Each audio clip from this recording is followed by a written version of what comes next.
রাহুল গান্ধী। ভারত জুড়ে চষে বেড়ানো কংগ্রেস নেতা।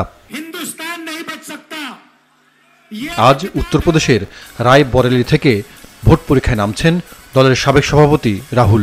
তার প্রতিদ্বন্দ্বী বিজেপি নেতা দীনেশ প্রতাপ সিং, মোদী সরকারের অন্যতম নেতা, উত্তরপ্রদেশের মুখ্যমন্ত্রী যোগী আদিত্যনাথ সরকারের মন্ত্রী তিনি।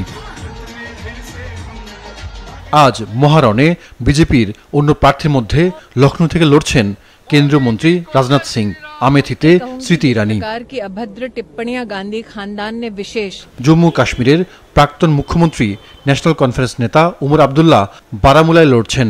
আরজেডির প্রধান লালু প্রসাদের কন্যা রাগিনী শারন লড়ছেন বিজেপির প্রাক্তন কেন্দ্রীয় মন্ত্রী রাজীব প্রতাপ রুডির সঙ্গে।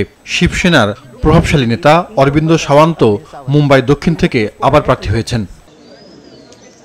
পঞ্চম দফায় ৬টি রাজ্য ও কেন্দ্রশাসিত ২ অঞ্চলের ৪৯টি আসনে ভোট হচ্ছে।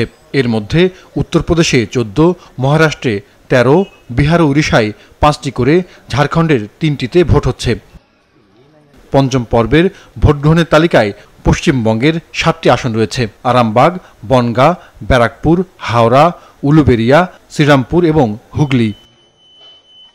কেন্দ্রশাসিত অঞ্চল জম্মু ও কাশ্মীরে ১টি এবং লাদাখের একমাত্র আসনেও ভোট হচ্ছে আজ। জাহিদুর রহমান, মাছরাঙা নিউজ ডেস্ক।